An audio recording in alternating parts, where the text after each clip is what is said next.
Good morning, gorgeous souls. I thought I would tune in today and see about doing like a little card read or a little session and just see what comes. So I've got the Archetype deck. This is by Kim Krans, one of my favorites. I thought we would do today. Easter Monday. Happy Easter, guys. I hope you've had a beautiful one. The sun is nice and bright, as you can see, shining in today. I have a breakfast outside.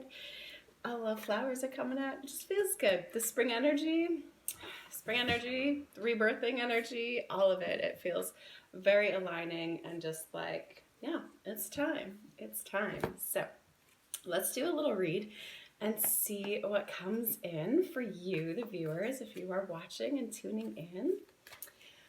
Let's see. We'll tap in. Everyone's clear. Channel's clear. One card, one card. Okay. We're doing one card. I pulled out some Sway Emotion Code stuff too, so we'll see about that. Is that a card? Yes.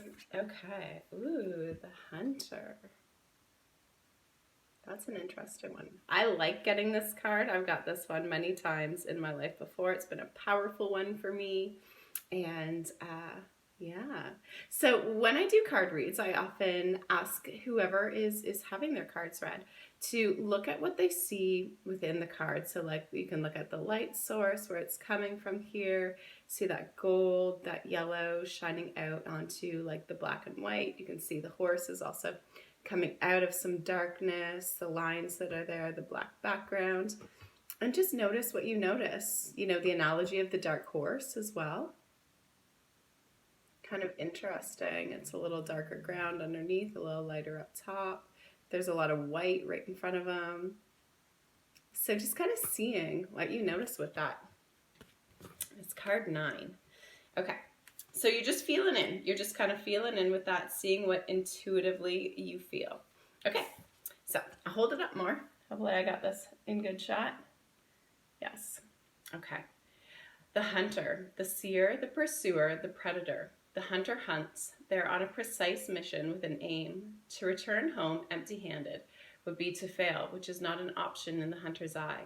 This archetype will journey far and wide, seeking the prize that calls to its heart or stomach. Tales of bravery and feats of strength often result, creating life full of adventure. The hunter is skillful, quick, decisive, and results-oriented. Like the great hunting goddess, Artemis, who carries her quiver upon her back, the hunter typically has a weapon of choice. When this card appears, it's critical you ask yourself 3 questions. 1, what am I hunting? 2, why am I hunting it? And 3, is the weapon I hold so tightly in my grip truly needed for the task at hand? Lovely, lovely. This has actually been a pretty, sorry, I'm gonna move out of the light there. This has actually been those questions, that what am I hunting and why am I hunting it, has been huge, because it's like, what happens when you don't need to hunt what it is you've been hunting for so long? What do you do then? Who are you then? If everything is okay and fine and good, or even on the healing journey, who do you get to be now? So just interesting questions. So when light, focused, energized, respectful, seasoned, when dark, irresponsible, violates, violent, or poaching. So here's what it says on the side. When you activate the hunter archetype, you are aligning your energy with the great creatures of the world, the lion, the wolf, the tiger, and the shark. Do so with care. It also says, study the Greek goddess Artemis. Notice her nuanced relationship with the moon, the earth, and the feminine. The predator honors its prey with a precise and skillful hunt. The hunter deeply reveres the life that it aims to take. Beautiful. Yeah, so feel in.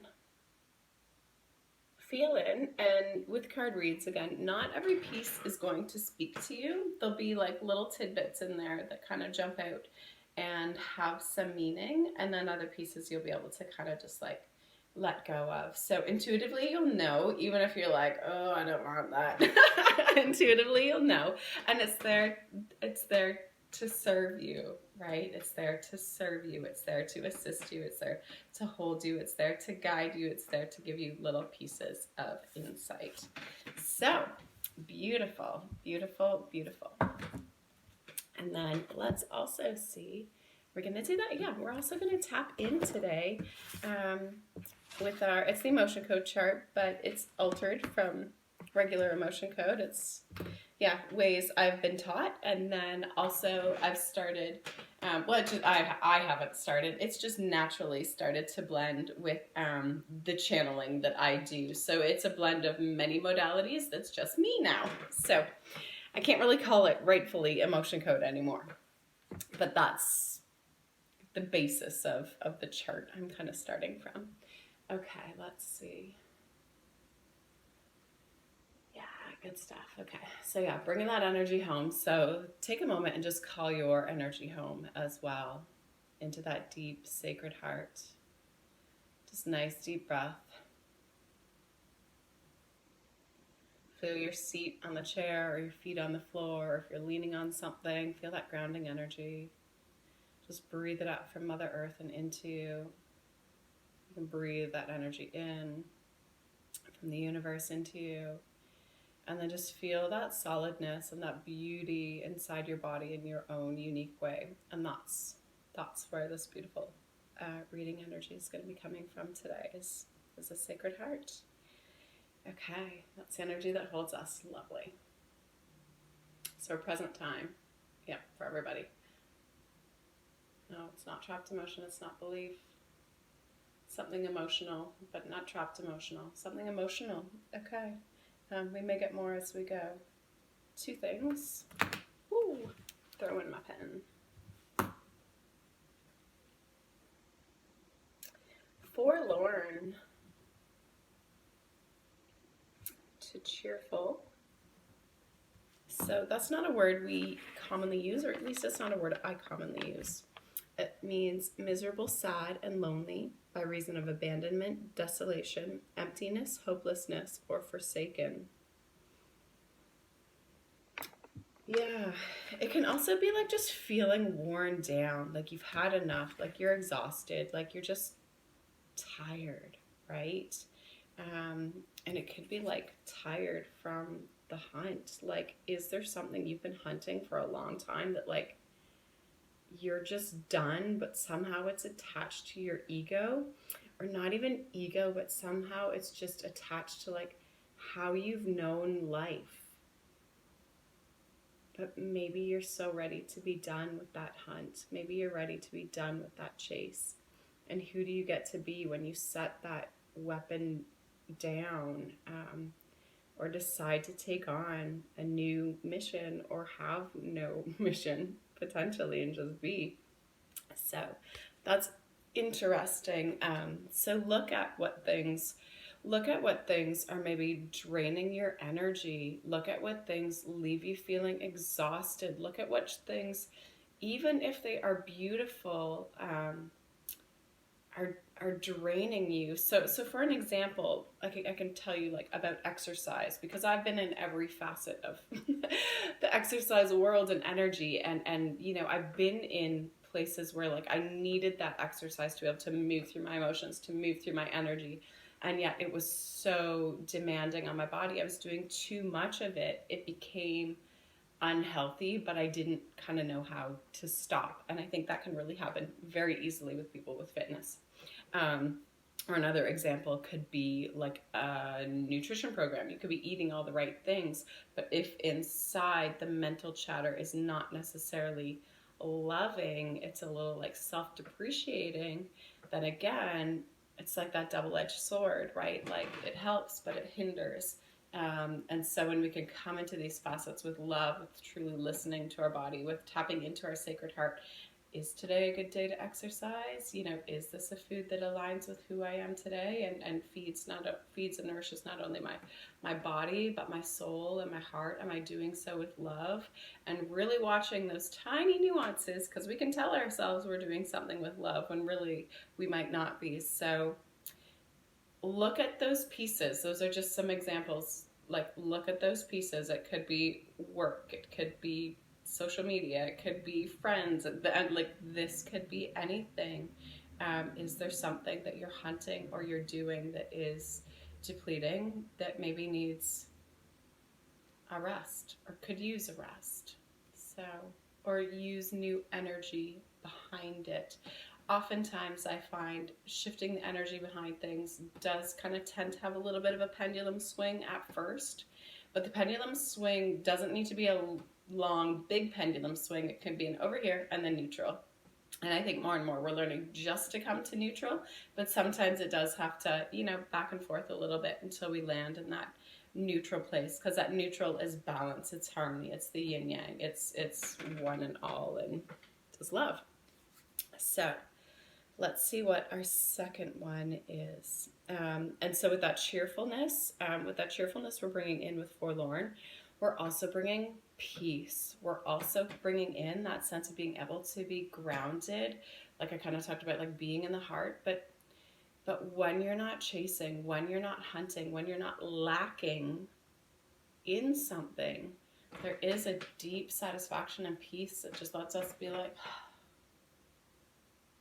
life is enough. I am enough. Here is beautiful. And it doesn't mean we're not going to do the things, but we get to do the things from an energy of like, now I'm here and I love this. And this is how I share my energy and my gifts with the world. And it's not a lack. It's not a hunt. It's not a fight. It just gets to be quite beautiful. So that comes in with a cheerful piece too, is we get to enjoy our journey, right? Because a lot of us have been trained not to enjoy the journey, to do what we do, and that's how we have to live, and it gets to change now. So that's gorgeous. Rebirth. Okay. So, heartache. So these are both coming from heart and small intestine area. So heartache to joy. And what's interesting is the small intestine absorbs the nutrients, right? So like our heart is able to receive love and give love, but there is a big piece of like that receivership in. And of course we can only give as much as we are able to receive, and vice versa, right? So bringing that love into our heart to receive it.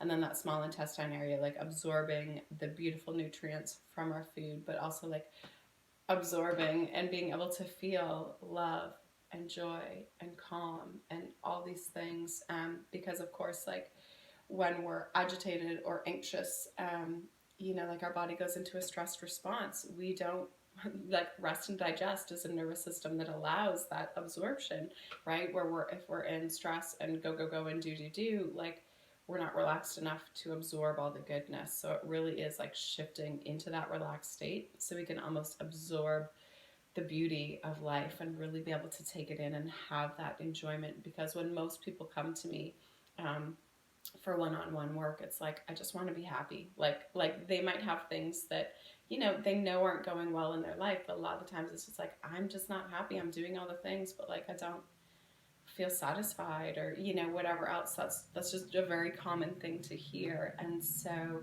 we're not absorbing the joy, we're not calm enough to be in it. We might be in a little bit of a misaligned place. So that's where with that hunter card we get to look at like, okay, what are we hunting that's misaligning? What are we clinging on to that we think is helping us that maybe isn't? And who might we like to be? Because of course we're always going to be ourselves, but like what other roles feel nice, or even taking off the roles, just being us? Like, what would that be like? So cool questions to think about. Are we swaying? Are we emotion coding? Are we doing any energy work with this? No, it's just the questions. So it just gave us a little bit more insight into looking at that hunter card again and really just feeling into it. Okay, so yeah, we'll leave it here. It's long enough. Long enough, but still kind of short and sweet. So see what you take out of that. No, there's no more messages to come in. Okay, love you so much, and I hope you have an amazing, amazing Easter Monday and beautiful week ahead. Connect anytime. Bye.